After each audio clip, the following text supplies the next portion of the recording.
And we're back. Happy Saturday. This is Minding Your Business with the Lancaster Chamber of Commerce. I'm Chris Spiker of Antelope Valley Florist.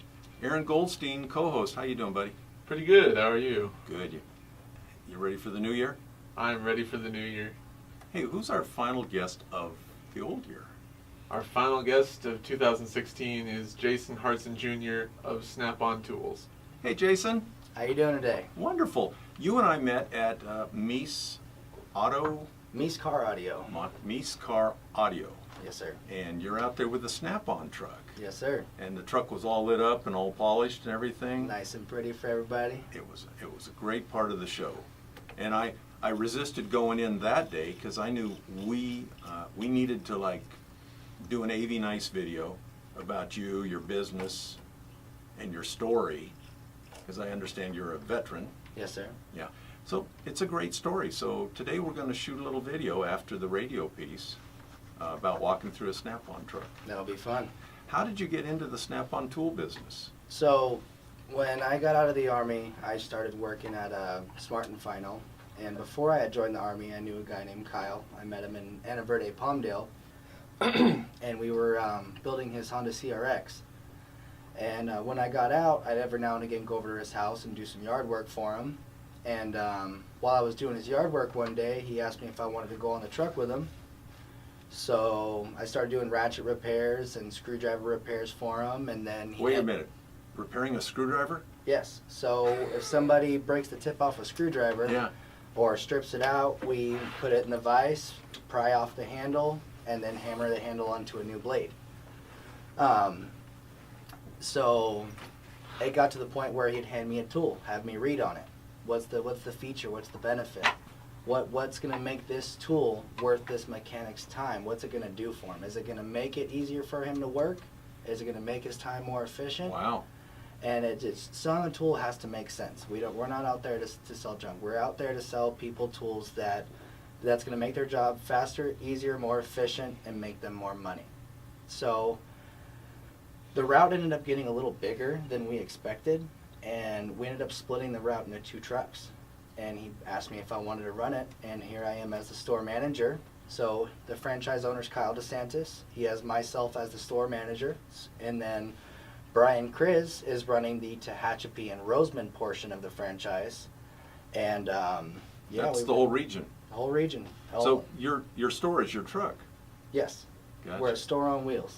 Tools R Us. Because it's your card says store manager, and I'm going, oh yeah, the truck.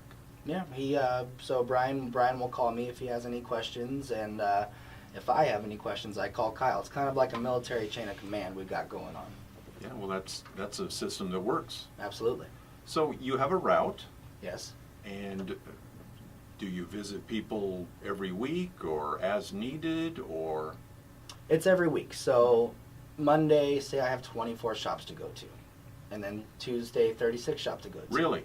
So yes. So Wow. every day. You only work 2 days? No, I'm just saying, so on and so forth. And every day, under that shop, I have customers at that shop. I make sure I say hi to them, ask them if they have any warranties, show them the promotions I got going on, and then we go on the truck and I show them the truck and prices, quotes, repairs, so on and so forth. Typically, it's a roll out about 7 in the morning. If I'm lucky, if the day's quick, no problems, no issues, I'll get back around 4.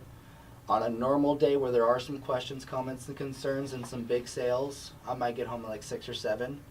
And then inventory at the end of the day. It normally takes me about an hour and a half or 2, and get home to my family around, on a good day, 6. On a bad day, 8 or 9.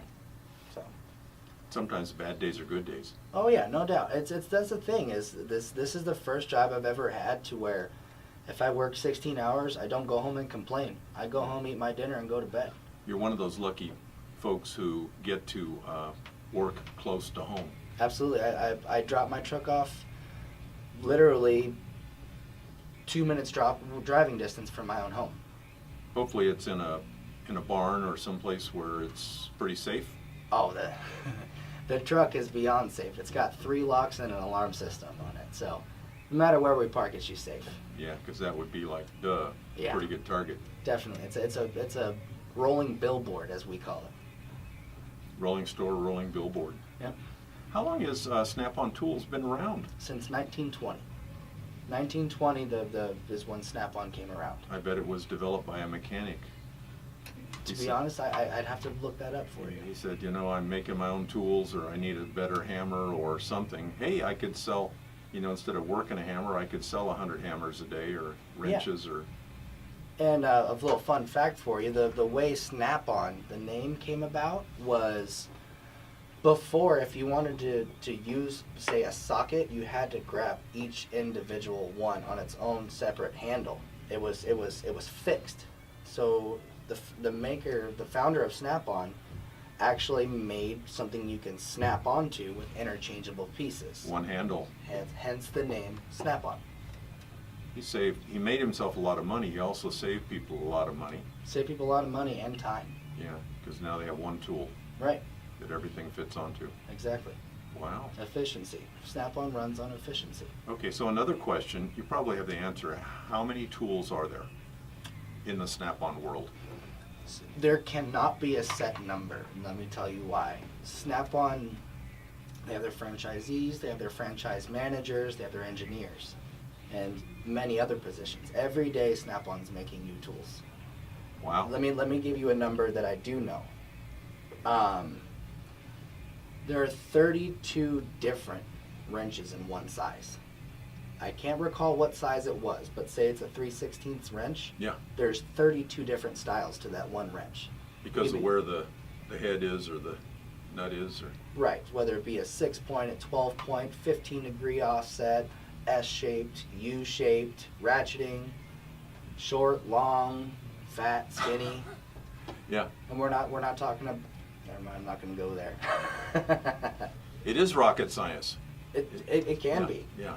It can be, definitely. And so sometimes you're in a shop and the mechanic is describing something to you and you go, I got something for yeah, yeah, try this. And he says, sweet. you, and that's where saving them their time, making their job easier, makes them money, and it makes that Snap-on price tag worth its while. And if it's not the guy who's going to use it every day, it may not be the tool for him. And I'm not going to sit there and try to sell it to him if it's not something that's practical for what he's doing. I'm not going to try to sell a carpenter an air impact. You know what I mean? The guy who does carpet doesn't need an air impact. He needs a nail gun and stuff like that. You know, Yeah. it's Because you keep buying that stuff, pretty soon it gets heavy. right. New customers? Do you find new customers? I try to add at least one new shop and at least 2 customers a week. Whether it be a new hire at a new shop or a new shop with new customers. Every now and again I'll have a guy who works out of his house. So I'll drop by his house twice a month. You know, need anything, man? He's a regular at-home mechanic. And I make sure to take care of everybody that I can. You don't have a problem with that. They're a No. mechanic. Not at all. They're fixing stuff. Absolutely. It's all cars? See that? No. I go to upholstery shops. I go to... That was a good question, huh? It was. Yeah. A lot of people think Snap-on tools are only for mechanics, and I've come across people to where, no, I don't need that. I'm not a mechanic. I'm like, but hear me out for a second. Tell them, and I describe the tool, and they're like, wow, that would make my life easier. That would make my job more efficient. I'm like, Snap-on is much more than just vehicles, or can be used for much more than vehicles. And I even go to a prosthetic shop. And people wouldn't think that, but how do you think they put those prosthetics together? Yeah, you need tools to put those together. You need machinery to put those together. Is it power stuff now, or do people still do things with a screwdriver? And Well, it really depends on the application. Sometimes you can't get an electrical or an air screwdriver into a tight space, so you're forced to use your stubby screwdriver or things of that nature. But a lot of people are going from, so originally you were using hand tools, then they came out with air. Now the most popular line of tools on my truck is the electric line of tools. So I have electric impacts, electric screwdrivers, electric saws, and they're cordless. cordless. Cordless Gotcha. tools is the new thing now, Yeah. and a lot of people are going over to that because they don't have to have a hose or run their air compressor, all that good stuff. Yeah, less things to walk on and stumble over. Right. See, being in the flower business, every kitchen needs a pair of snips for cutting stems. Yep. Yes, they And do. just watching what my wife does, you know, what do you need in a kitchen? You need a screwdriver or two, pair of pliers, a hammer, Yeah. that in every kitchen. So, do you do that kind of stuff? You're more commercial. I can't say that I sell too many things to kitchens. Somebody ever waves you, hey, do you have a? Do you have a spatula? Yeah, no. But you know, tools in the kitchen, like you need a good screwdriver, not one that somebody was chipping away at the concrete with or something like that. Definitely not. You don't want to be eating concrete residual. That wouldn't be a good day for you. Lifetime warranty on the products? Lifetime warranty on all Snap-on hand tools. What is it that you like about your job? What I like about my job is, for one, like I said before, I don't complain at the end of the day. I love to see people. I love the fact that one thing that I love about my job most is that I'm supporting my community. Kyle, myself, and Brian, we were all born and raised in the Antelope Valley. Cool. We're here for our community. We support Willow Springs International Raceway. Great place. We're just here to make a difference and put our, like you said, our footprint in this community to just have a positive impact. And that's why I love my job. Every day I'm creating a positive impact on the Antelope Valley Yes, you are. and making sure all these shops have good tools for the right job at the right time. And it's an extreme self-satisfaction knowing that. And you're just a phone call away. Absolutely. 661-220-0973. Jason Hartson Jr., Snap-on Store Manager. Hey, thanks for being here. Thank you for having me.